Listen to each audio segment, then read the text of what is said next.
My parents forgot my birthday again, gave my sister a car, and demanded funding. Said family helps family. Then I left and completely disowned from them. I have been lurking on this sub for years, but never thought I would have my own story to share. Fair warning, this is long, but I think the payoff is worth it. It started with my 25th birthday. My parents forgot it for the 5th year in a row. No calls, no texts, not even a half-assed sorry we forgot message afterward. I should have been used to, by now. But some dumbass part of me still hoped they would remember. I spent the whole day pretending like it was just another Thursday. I went to my IT support job, fixed everyone's stupid printer problems, sat through a mind-numbing meeting about synergy or whatever corporate bullshit they were pushing that week. My phone just sat there on my desk, screen blank every time I glanced at it. A few CO workers bought me a stale donut with a candle, which was nice, I guess, but it wasn't the same as family giving a damn. Then 2 weeks later, my little sister Jessica turned 17. My parents went absolutely insane with the celebration. They rented the entire top floor of this pretentious restaurant downtown, invited like 70 people, hired a professional photographer and a videographer. I wasn't going to go at first, but Jessica kept texting me, "Please, it would mean so much to me. We have always been close, despite our parents treating her like she was God's gift to humanity." So, I caved and went. The party was ridiculous. Chandeliers, an $800 cake, a DJ that probably cost more than my monthly rent. Everyone was kissing Jessica's ass, telling her how talented and perfect she was.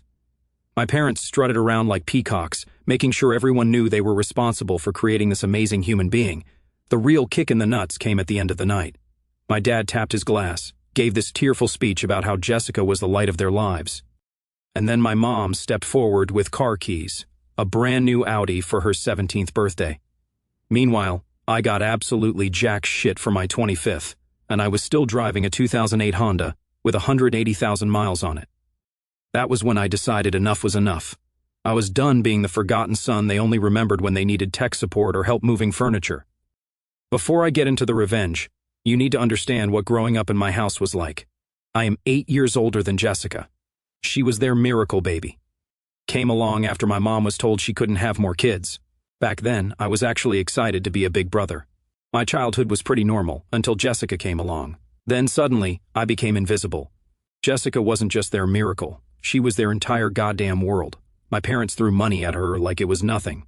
Dance classes, piano lessons, private tennis coaching, expensive summer camps. If Jessica mentioned wanting something, it appeared within days.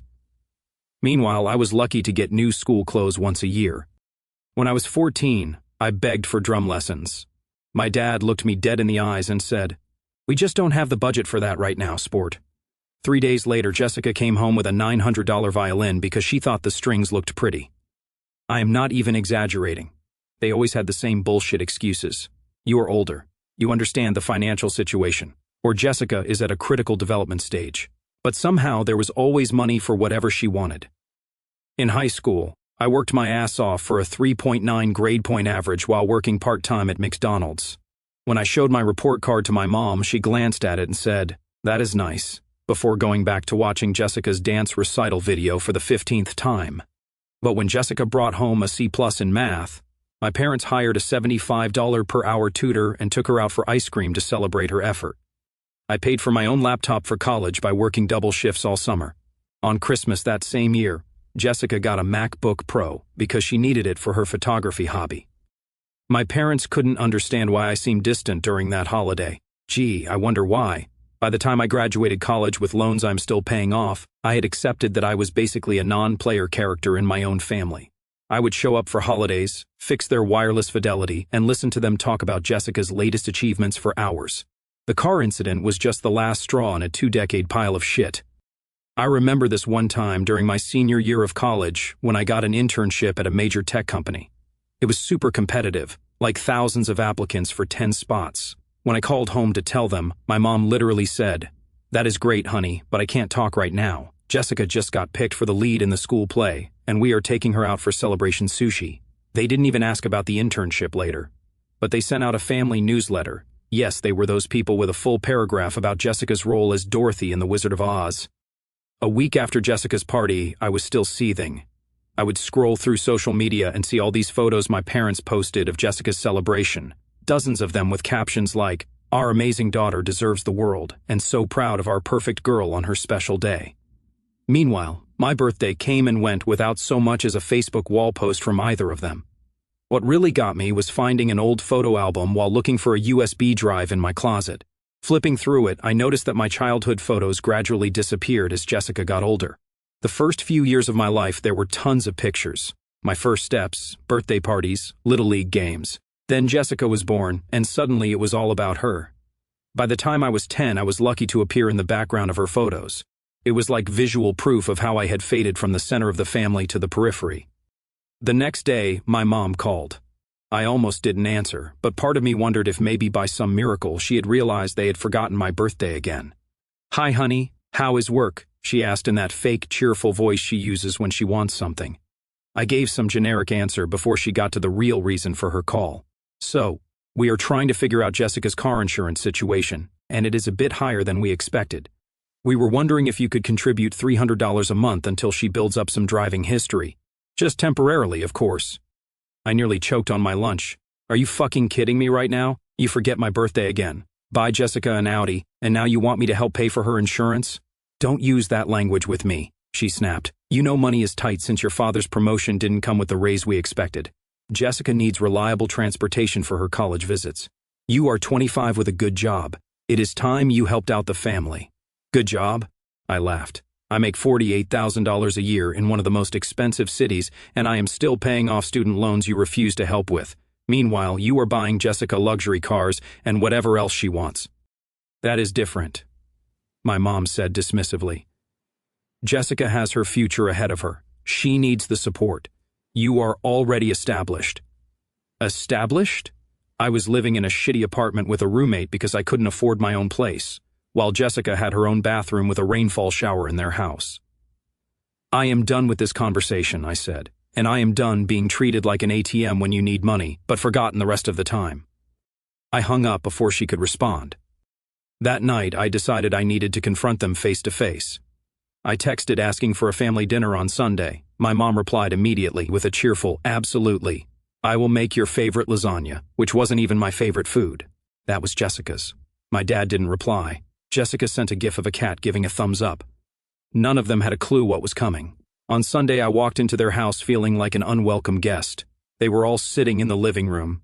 Jessica scrolling through Instagram, my parents looking completely relaxed. Before we eat, I said, "We need to talk." I laid out everything. The forgotten birthdays, the blatant favoritism, how they had made me feel worthless while worshiping Jessica. I brought up specific examples, dates, dollar amounts. I had actually written it all down beforehand so I wouldn't forget anything. My mom's response, "You sound jealous and immature. Jessica is at a critical stage in her development. You are a grown man now. Stop acting like a child competing for attention." My dad finally spoke up. "Son, we have always been fair. We have just had to make certain financial allocations based on needs. Jessica needs more guidance right now. You have always been self-sufficient." "Self-sufficient because I had to be," I shot back. "You gave me no choice." Jessica actually looked uncomfortable, saying, "I never asked them to spend more on me. I know it is not your fault," I told her. "But that doesn't change how it feels to be treated like a second-class family member for 20 years. My mom stood up, face red. "I think you need to leave until you can speak to us with respect. We have sacrificed everything for this family." "For Jessica," I corrected her.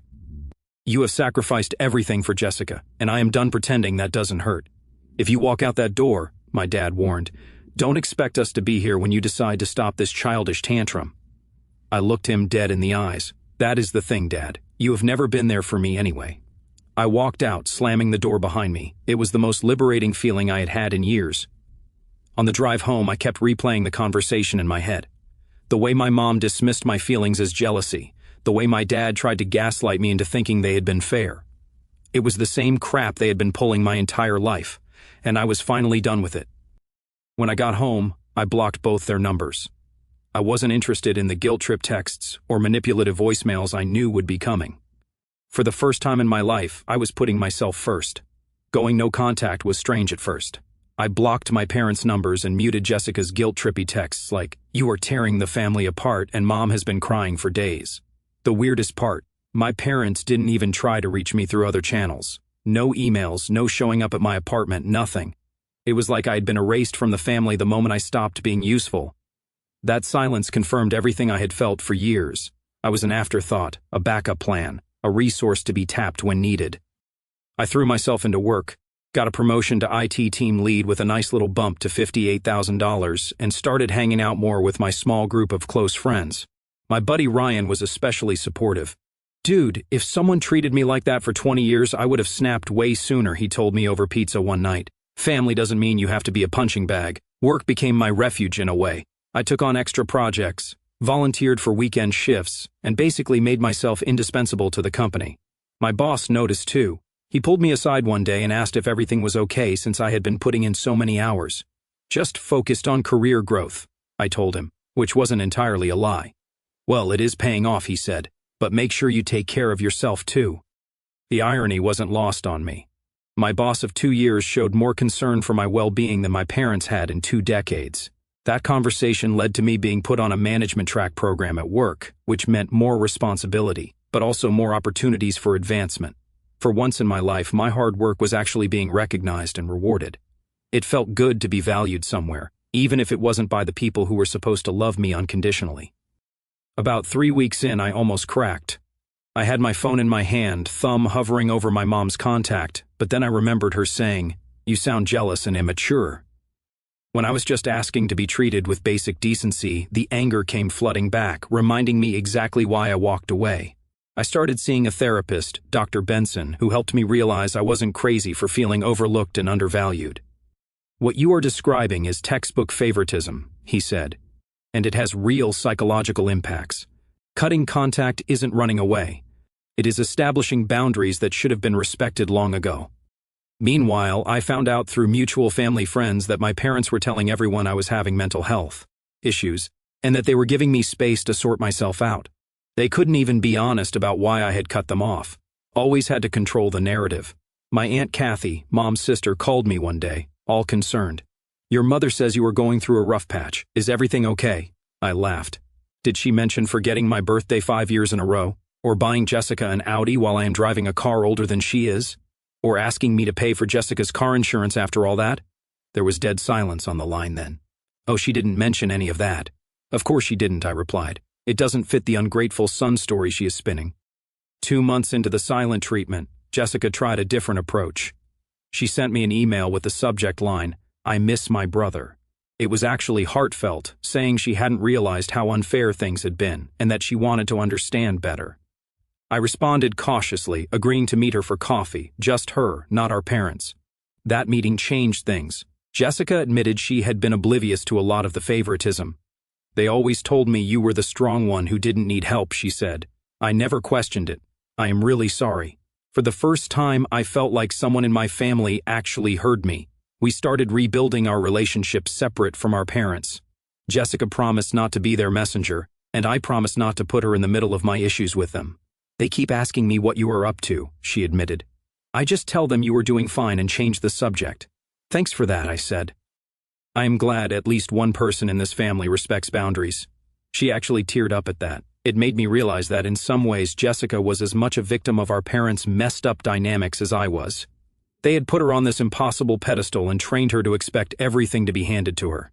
That wasn't going to serve her well in the real world. In some ways, the distance from my parents was exactly what I needed. My anxiety decreased. I started sleeping better. I even started dating again. Met a cool girl named Megan through a coworker. For the first time in ages, I felt like my life was on track. 3 months after cutting contact, I was helping Jessica move some boxes from our parents' attic to her dorm room. They weren't home, which was the only reason I agreed to set foot in that house. While grabbing the last box, I noticed a folder that had fallen behind some storage bins. Curiosity got the better of me, and I opened it. Inside were bank statements, loan documents, and tuition receipts. What I saw made my blood boil. My parents had taken out a second mortgage on their house to pay for Jessica's private high school tuition, $28,000 per year for 4 years. They had also opened multiple credit cards to fund her extracurriculars, summer programs, and that damn Audi. But the real kick in the teeth, there was a rejection letter for a Parent Plus loan they had applied for my college education. They told me they didn't believe in student loans, and that working through college would build character. Meanwhile, they were willing to mortgage their future for Jessica's education.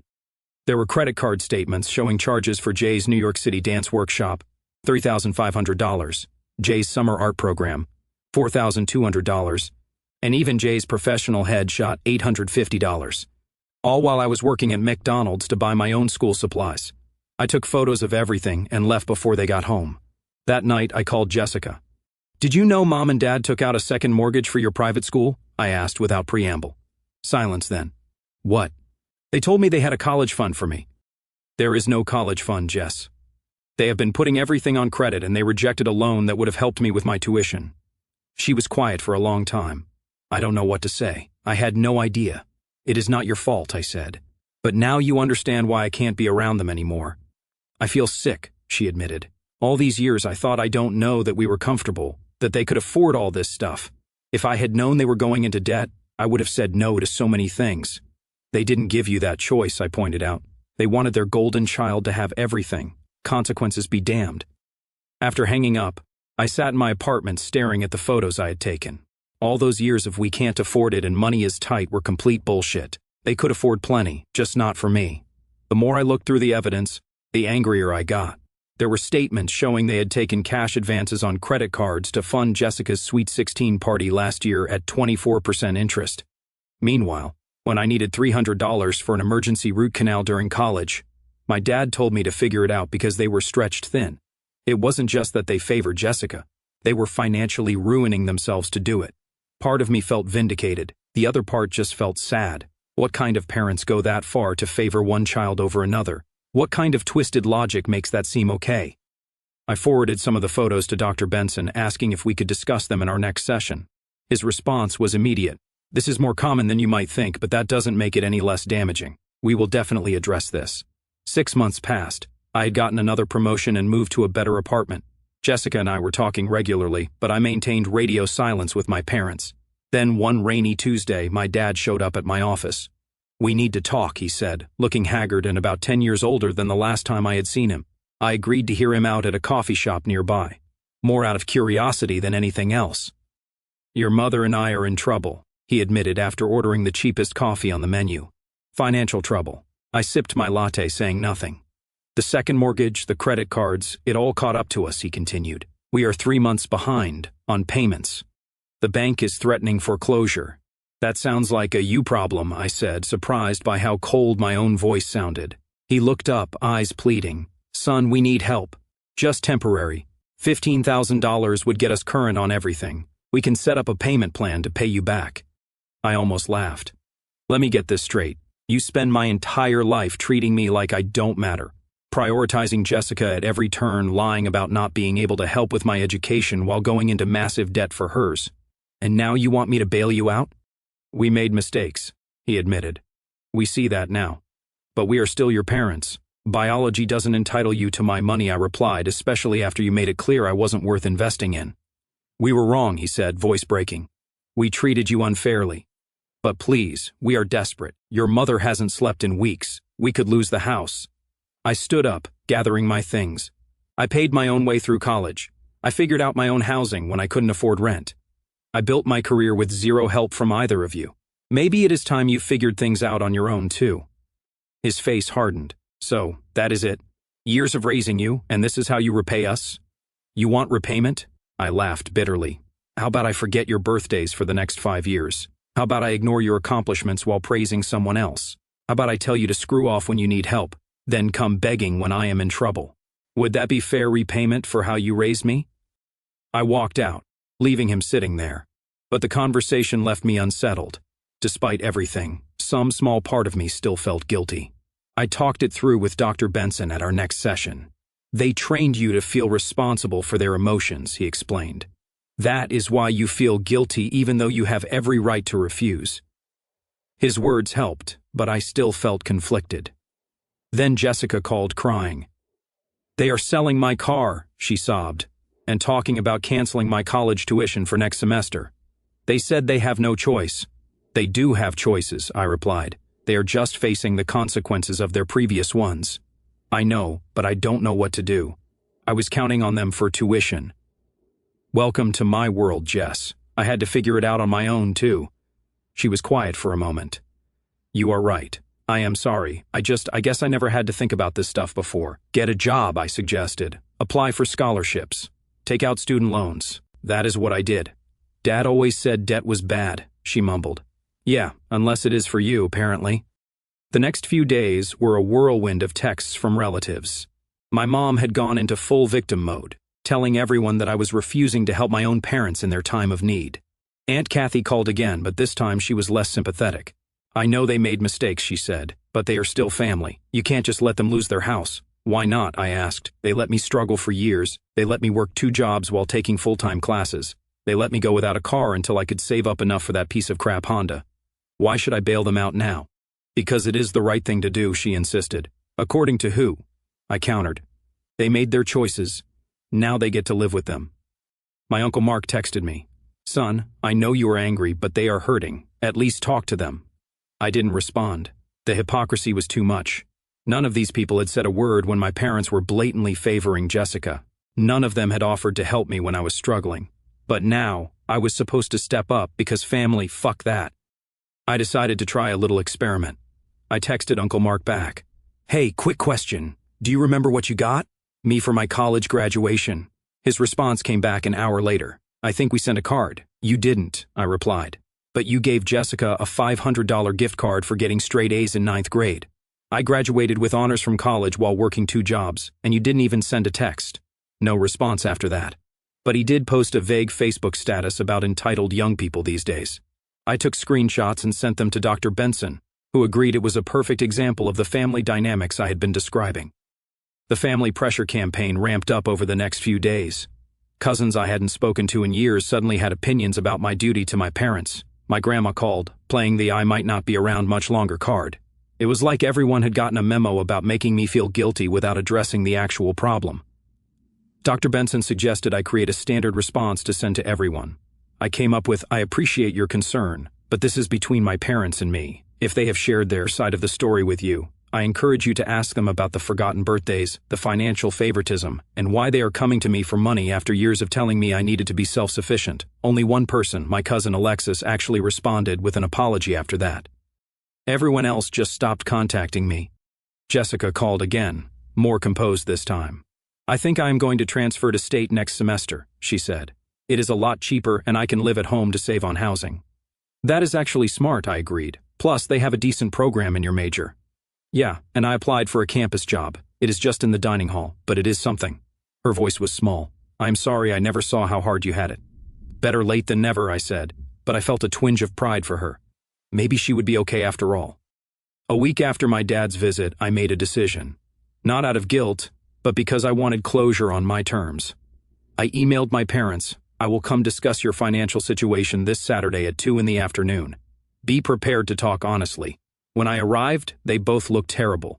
Sleep-deprived, stressed, defeated. Jessica was there too at my request. I placed a folder on the kitchen table. I did some research into your financial situation. My mom looked alarmed. How did you? I have friends in banking, I lied. I know exactly how much debt you are in, which accounts are past due, and what assets you have left. The truth was, I had just pieced it together from what I had found in the attic, and what Jessica had told me. But watching them squirm under the assumption that I knew everything was priceless. My dad slumped in his chair. Then you know how bad it is. $78,000 in credit card debt, $42,000 remaining on the second mortgage, 3 months behind on both mortgages, car payments for an Audi you couldn't afford, and now you can't even pay Jessica's tuition. I laid it all out clinically. We made mistakes, my mom said tearfully. We just wanted to give Jessica opportunities. While denying them to me, I added, but that is not why I am here. I am here to offer you a deal. They both straightened up, hope flickering across their faces. I have been approved for a personal loan large enough to cover your arrears and Jessica's next year of tuition, I explained. I am willing to make this loan to you, but there are conditions. Anything, my dad said quickly. I pulled out a document. First, this is a legally binding loan agreement. You will repay me with 8% interest. Of course, my mom nodded eagerly. Second, I want a written apology acknowledging the favoritism and how it hurt me. Signed by both of you. They exchanged uncomfortable glances but nodded. Third, you will sell this house and downsize immediately. The proceeds go to paying off debt, not buying Jessica more stuff. My dad started to protest. but my mom squeezed his arm. Fourth, Jessica's car gets sold and replaced with something reasonable. Jessica nodded. She had already agreed to this when I discussed it with her earlier. And finally, I said, "You will both attend family therapy sessions with me for at least 6 months." "Is that really necessary?" my dad asked weakly. "It is non-negotiable," I replied. "Those are my terms. Take them or figure this out yourselves." They signed everything. The loan agreement, a payment schedule, and a document outlining all conditions. As they scribbled their names, I felt no satisfaction, just a calm certainty that I was finally taking control. "There is one more thing," I said as they handed me the signed papers. I pulled out another document. "This is my student loan statement. The remaining balance is $29,400. As part of our agreement, once you have sold this house, this amount comes off the total you owe me." "But that would take almost half of what you are lending us," my mom protested. "Consider it 25 years of back allowance," I replied coldly. "Or the college fund you never started for me." My dad opened his mouth to argue, but thought better of it. "Fine," he muttered. They both looked defeated, which wasn't as satisfying as I thought it would be. But I didn't care. This wasn't about making them suffer. It was about making things right. The therapy sessions were brutal. My parents resisted at first, making excuses and trying to minimize their behavior. But our therapist was having none of it. She made them confront exactly how their favoritism had impacted me, made them understand that their good intentions didn't erase the hurt they had caused. During our third session, my mom finally broke down. "I don't know why we did it," she sobbed.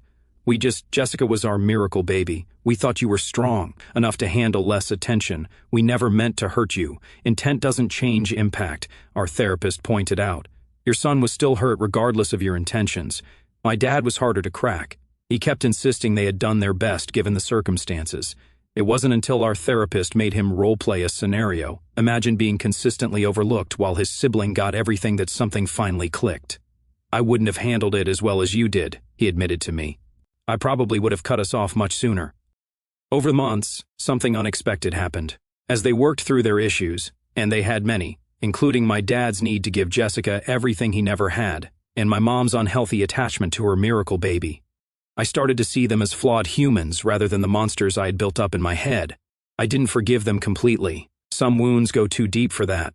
But watching them struggle to sell their precious house, seeing them actually face consequences for their children, for Jessica's Audi, and starting to live within their means. Jessica got a part-time job to help with expenses, something I'd been doing since I was 16. A year later, they have made every payment on time.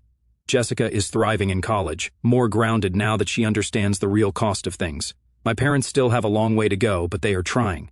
The written apology they gave me sits in my desk drawer. Sometimes I read it when I need a reminder that I wasn't crazy, that what happened was real, and that I finally stood up for myself. The best revenge wasn't making them suffer or cutting them off forever. It was forcing them to acknowledge what they had done, making them face consequences, and restructuring our relationship on my terms. I went from being the forgotten son to the one holding the power. And every month when their payment hits my account, I smile knowing that for once in my life, I am not the one being taken advantage of. I am the one in control. Edit 2.